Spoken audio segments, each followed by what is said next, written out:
It's great to see you again. So good to see you again.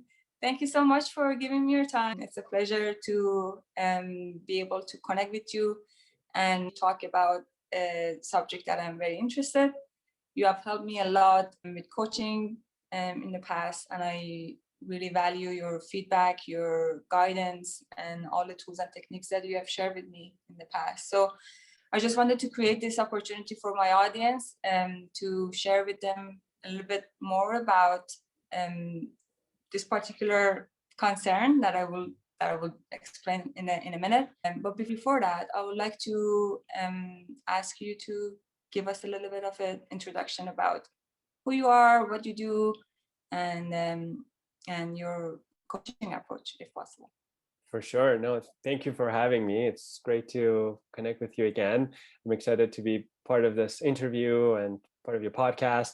So I'll give you a little bit of background for your audience about who I am and what I'm doing these days. So I'm Reza Rahmani. I'm an executive coach. I'm doing leadership development work. My path to doing coaching is a little bit unconventional. So I started my career as an engineer, research and development engineer. Mostly because growing up in a Persian family environment, the career choices are very well defined and very limited. So it was a choice between engineer, lawyer, doctor, maybe accountant. And through process of elimination, I landed in engineering. And it was interesting, but I like the problem solving aspect of it, but it wasn't my passion. So it was through a lot of trial and error.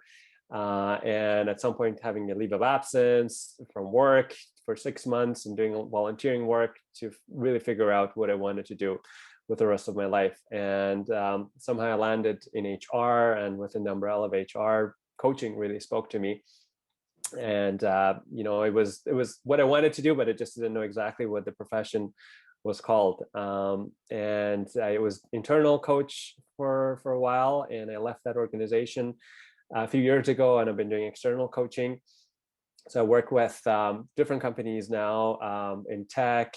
Because of my background, being in engineering, I naturally have an affinity working with more analytical minded folks. So, scientists as well, engineers, people who are manufacturing, because I can help connect with them and I can understand how they think. Absolutely.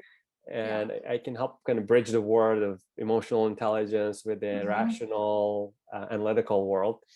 And I do one-on-one coaching. I do team development and facilitation, also some teaching. So we do some workshops online. Excellent. Thank you for sharing. Once the call is done, I will, after I post the video, I will share your contact information with the audience. So stay tuned for someone who might be interested to reach out. All right, excellent. So the topic of today, fireside chat, fire piece is missing. Virtual fire. Is imposter syndrome. I've had kind of similar conversations with my colleagues, with a few of my clients, and I have experienced it many times in my life.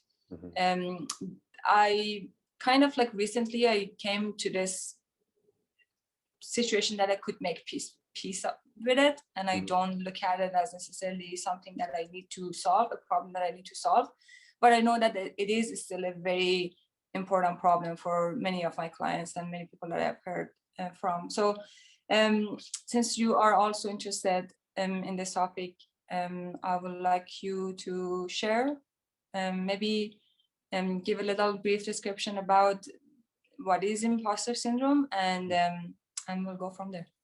Yeah, no, that sounds good. And I appreciate, you sharing your experience with it, because I have my own experience too. And I think that's what brought us to talk about it. And it's important to have that conversation around imposter syndrome.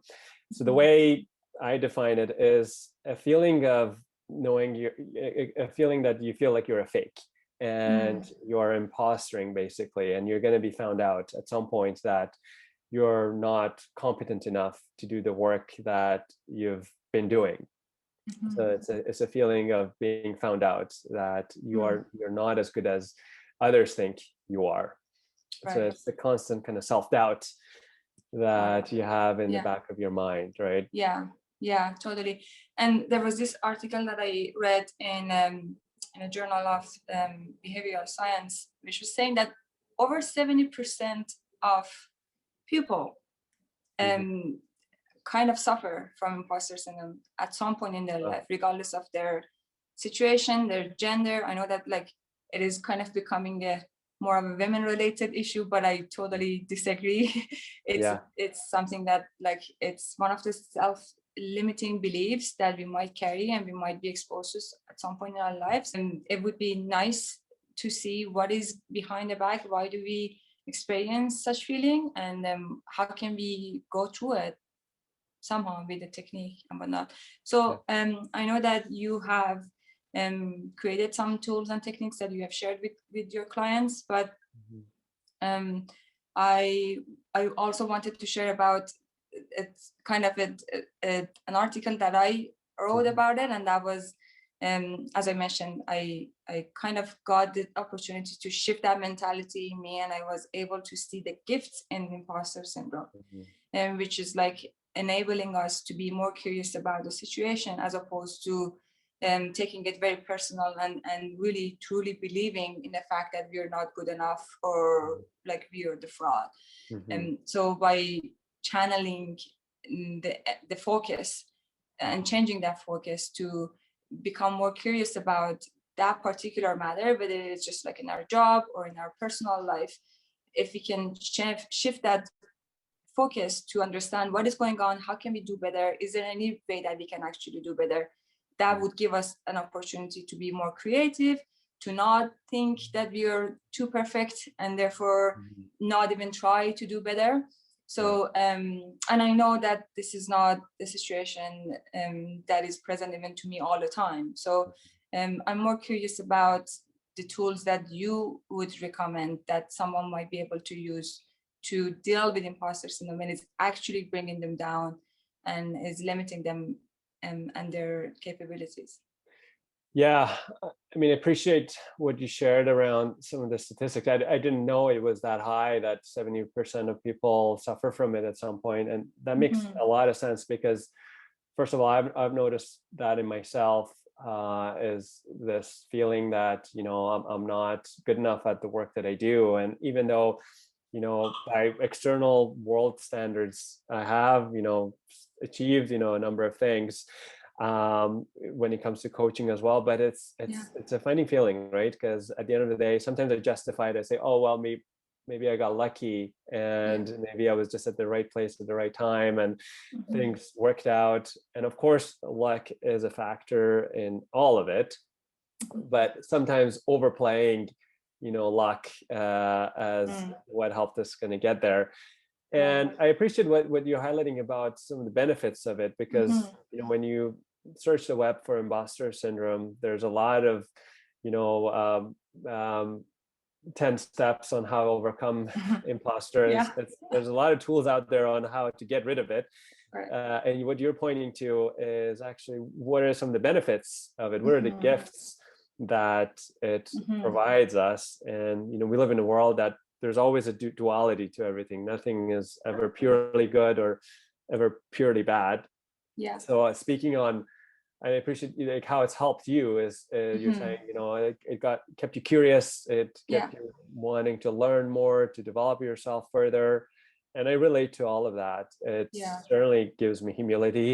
I know that I, even though as much as I know, there's so much more, and actually the more I know, Mm-hmm. the more I know I need to learn more, and it keeps me hungry. So Yeah.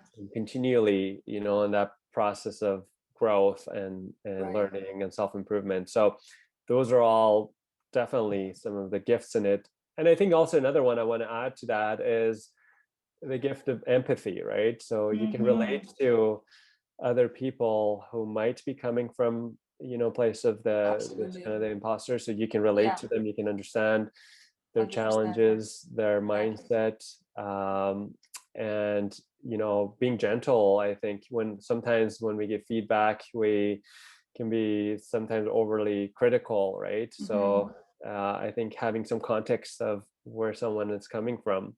Yeah.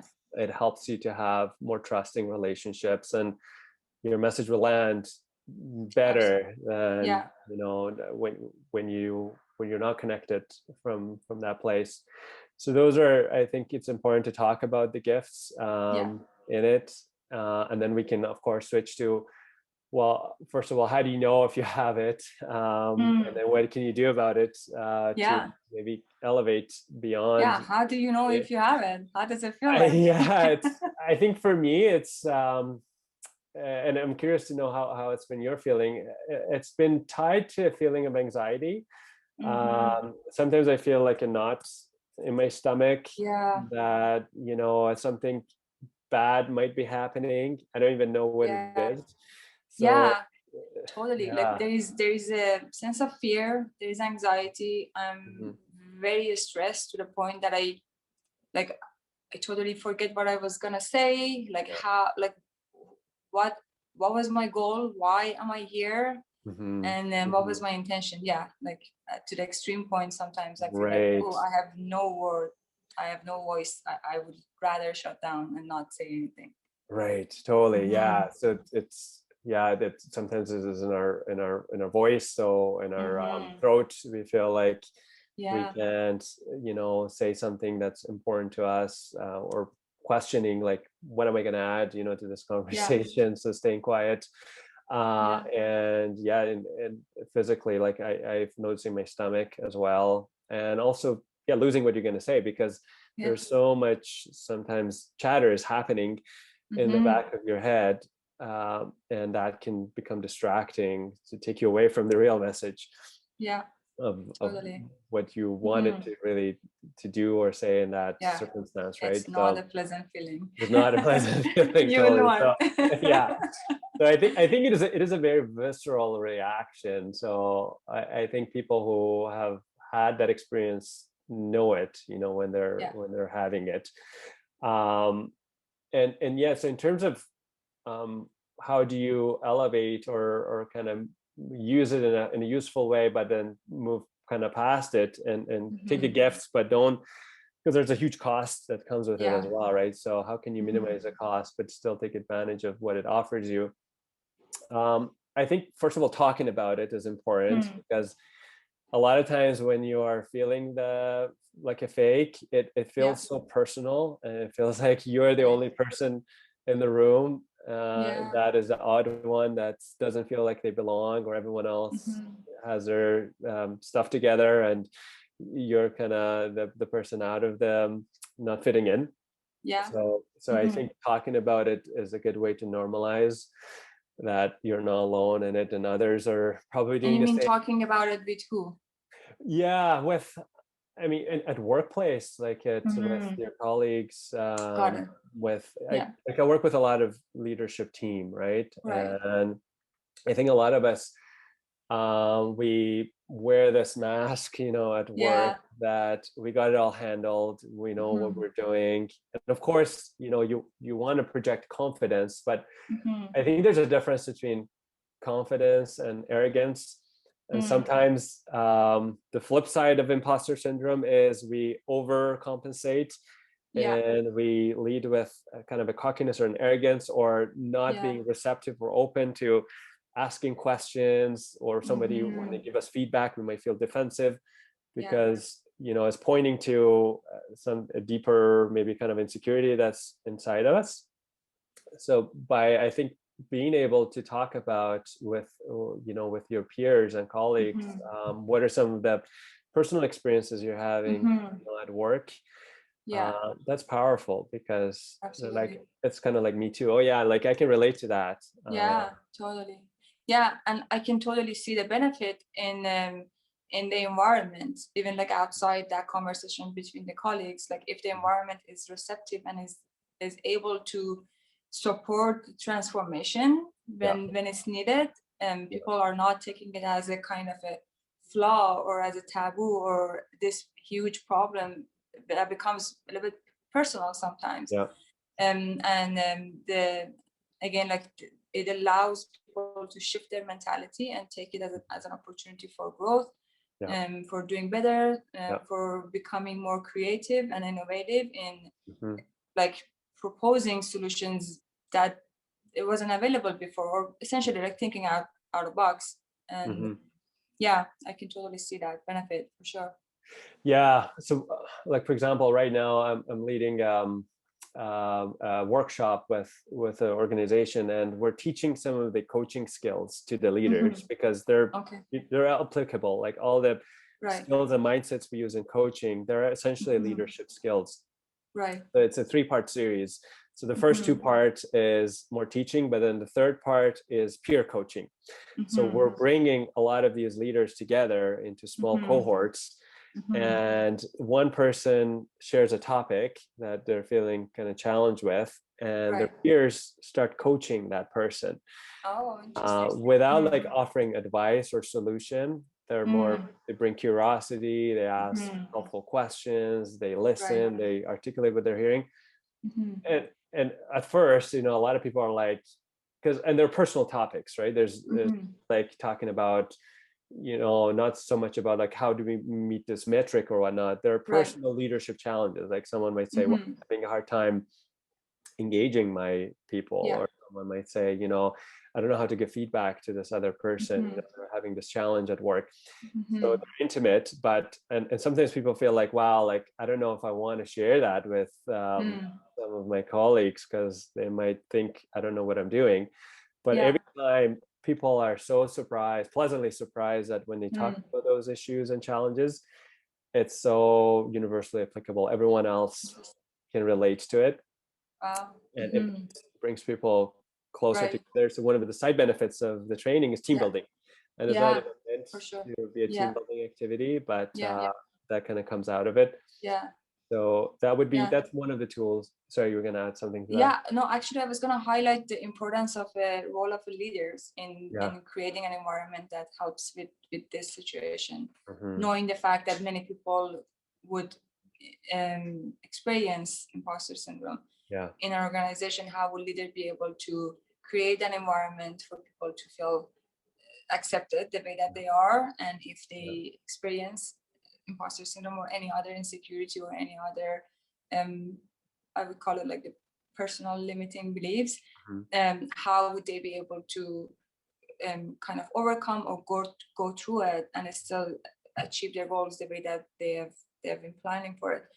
And that's amazing, because I know that a great deal of our audience could be leaders of different teams and organizations. But I'm also curious about an approach that you would be able to recommend for an individual who doesn't necessarily work for an organization, like an artist, for example, somebody who might be challenged by imposter syndrome, and kind of ways and tools that you can recommend for them.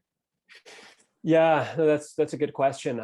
So some of the tools that I work with one-on-one clients, one is of course creating awareness around this pattern of thought that's happening in the back of our head. A lot of times we take that as the truth.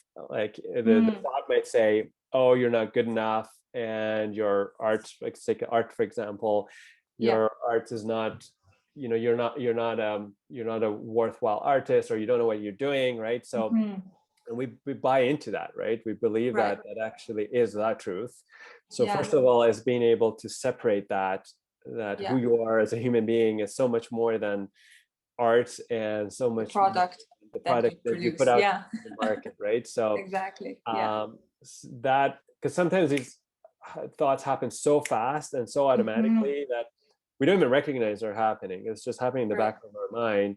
And we notice more the physiological effect of it. Like we talked about anxiety, shortness of breath, maybe thoughts racing, maybe not wanting to speak up or expose our work to the world. So those are some indications of it, but what's happening actually, there's a conversation happening in the back of our mind.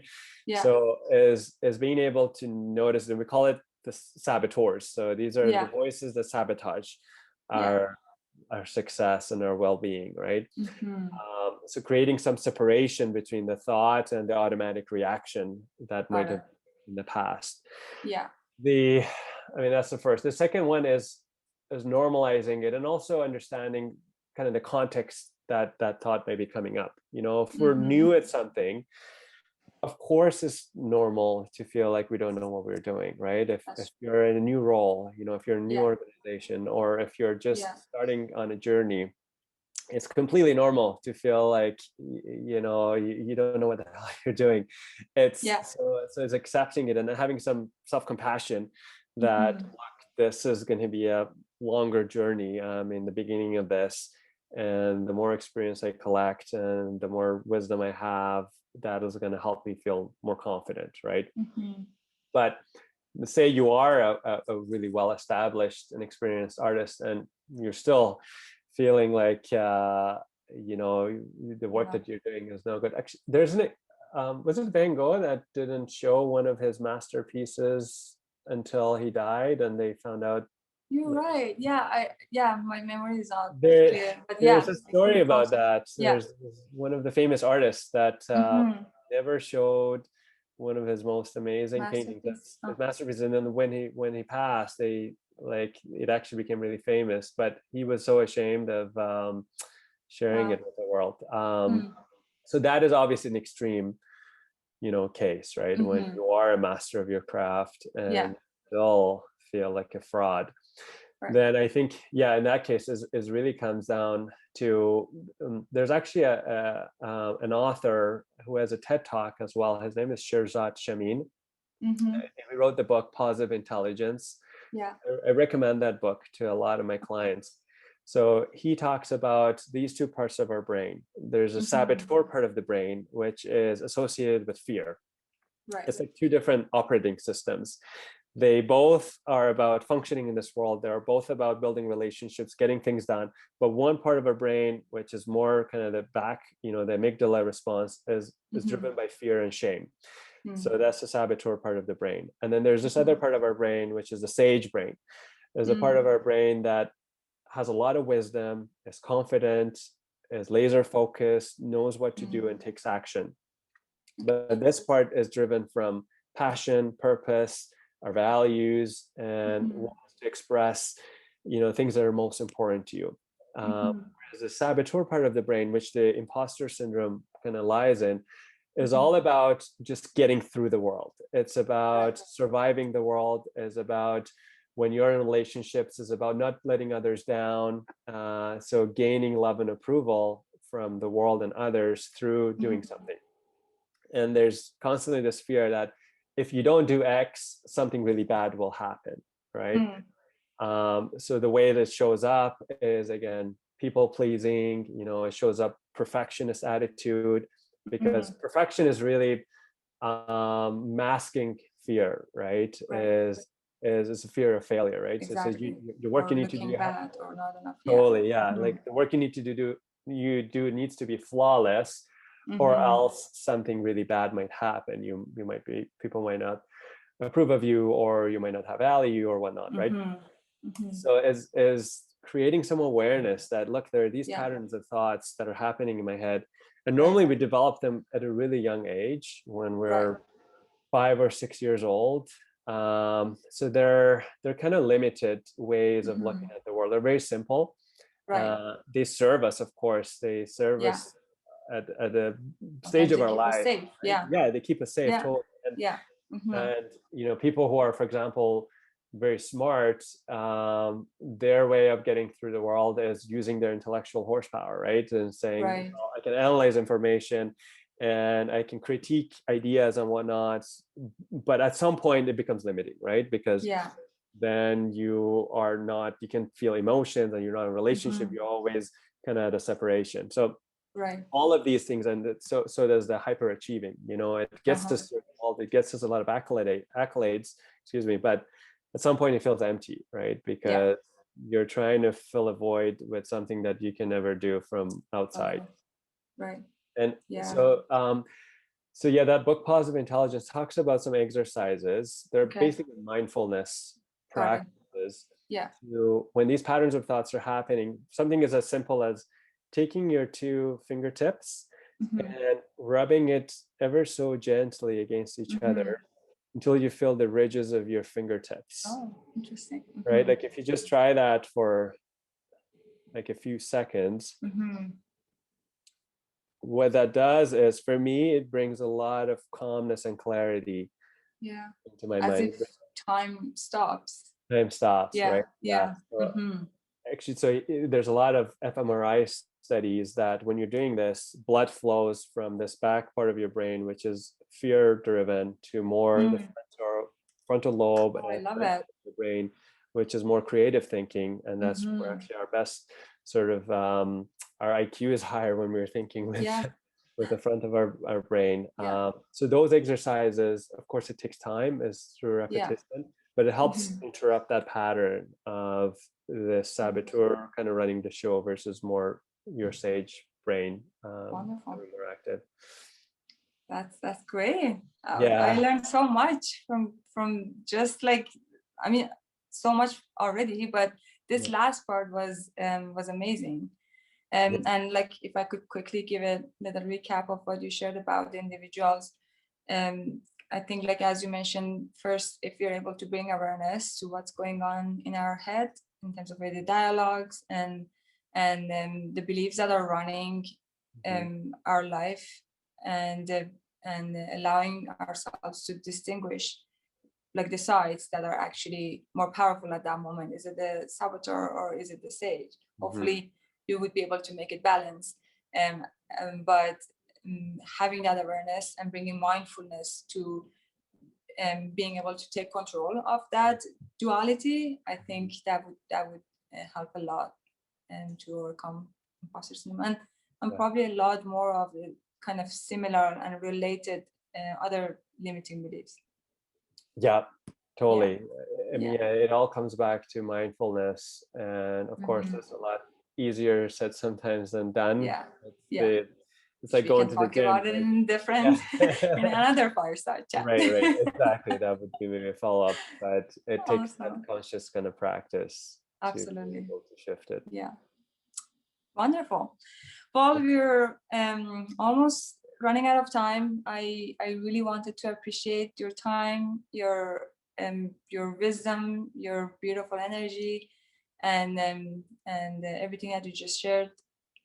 I would like to ask if there is anything else that you would like to share with the audience. And how would they be able to reach out to you if they need to?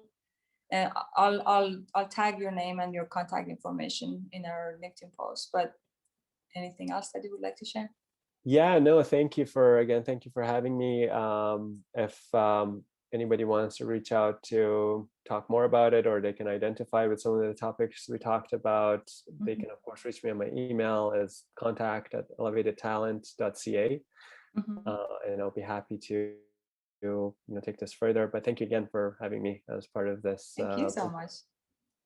Wonderful.